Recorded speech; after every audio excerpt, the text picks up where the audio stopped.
জাতীয় সংসদ নির্বাচন সম্পর্কে সচেতনতা অধিকতর বৃদ্ধির জন্য এই ধরনের একটা অনুষ্ঠানের আয়োজন করা হয়েছে।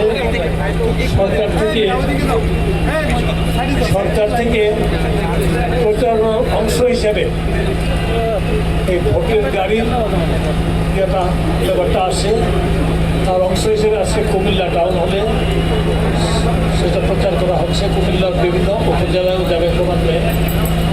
আপনারা যারা এসেছেন আপনাদের সকলকে আমি গণপ্রজাতন্ত্রী বাংলাদেশ সরকারের পক্ষ থেকে সাদর আমন্ত্রণ জানাচ্ছি এবং একই আহ্বান জানাচ্ছি অন্য দুজন যে বক্তব্য রেখে গেলেন যে আপনারা সকলেই নির্ভয়ে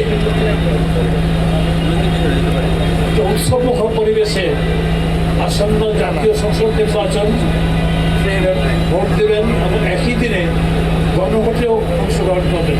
একই দিনে একই কেন্দ্রে একই গণভোটে অংশ নেবেন। আমরা এটা জানি, আমি কোনো রাজনৈতিক বক্তব্যে যাব না। আমরা দীর্ঘদিন পর্যন্ত কিন্তু অংশগ্রহণমূলক ভোট আমরা পাইনি। বিশেষ করে আজকে যাদের বয়স 30 বা 35 তারা কিন্তু ভোটের নিয়ম এমনই অনেকে আছে। সেই পর্যায় থেকে বন্ধাত্মতার অবসান এবার আল্লাহ রহমতে ঘটতে যাচ্ছে।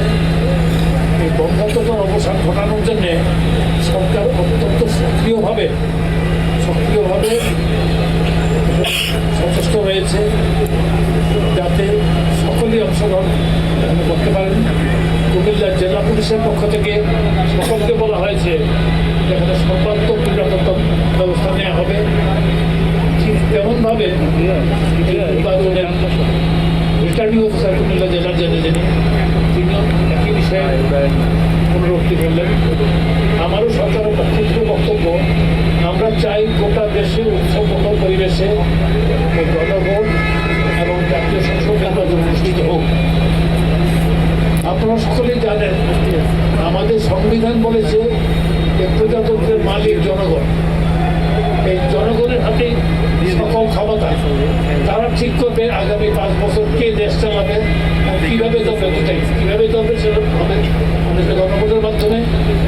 বাত ব্যথা, প্যারালাইসিস কিংবা আর্থ্রাইটিস, আধুনিক ফিজিওথেরাপি ও পুনর্বাসন চিকিৎসায় নির্ভরযোগ্য নাম ডিপিআরসি। চালাবে ঠিক করা হবে সংসদ নির্বাচনের মাধ্যমে। আপনারা একজন এখানে উৎসব নিয়ে দাঁড়িয়ে আছেন, বক্তব্য দীর্ঘায়িত না করে এই যে উপলক্ষে এই অনুষ্ঠানটার আয়োজন করা হয়েছে তাদের এটা সাফল্য কামনা করে আয়োজকদেরকে ধন্যবাদ জানিয়ে আমার বক্তব্য এখানে শেষ করছি। সকলকে ধন্যবাদ। আসসালামু আলাইকুম। যেহেতু সরকারের পক্ষ থেকে আমাদের নিরঙ্কুশ একটা আছে, প্রশাসন নিরপেক্ষ থাকে এবং এই ধরনের কোনো বিচ্যুতি যাতে না ঘটে তার জন্য প্রশাসনের সাথে যারা তাদেরকে বলা হয়েছে, আনুষ্ঠানিকভাবে করতে বলা হয়েছে, অনানুষ্ঠানিকভাবে বলেছে। আজকে সকালে আমি এসেছি, আসার পরেও এখন আমি যিনি জেলা প্রশাসক আছেন এবং আলোচনা করেছি।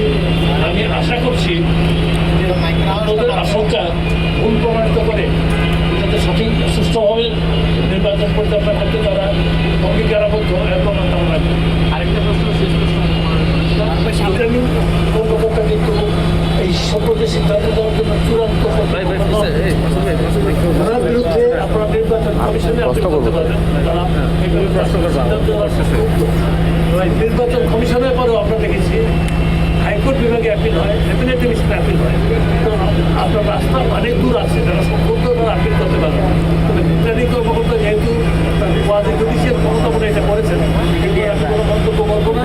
তো তার সিদ্ধান্তই চূড়ান্ত না। আপনাদের আপিল করার সুযোগ রয়েছে। রাষ্ট্রের টাকা মাননীয় উপদেষ্টা একটু রাষ্ট্রের টাকা কি রাষ্ট্রের টাকা উদ্ধার করা কি জেলা রিটার্নিং কর্মকর্তার দায়িত্ব না জেলা প্রশাসক হিসাবে? আইনগত প্রক্রিয়া আছে, প্রক্রিয়ার মধ্যে আছে কিনা আমি প্রকৃতপক্ষে আমি প্রক্রিয়াটা সব অভিযোগ অবহিত নেই, আমি ঠিক রেডিমেড আপনাকে বলতে পারছি। পরিবেশ কথা বলছেন, শুধুমাত্র আইন প্রণেতা বা আইন শৃঙ্খলা বাহিনী কি এটা দায়িত্ব, জনগণ এবং যারা প্রার্থী তাদের কি দায়িত্ব নাই? সকলের দায়িত্ব আছে, সকলের দায়িত্ব আছে, আপনার রাজনৈতিক দলগুলোরও দায়িত্ব আছে, আমাদের দায়িত্ব আছে, সকলের দায়িত্ব আছে।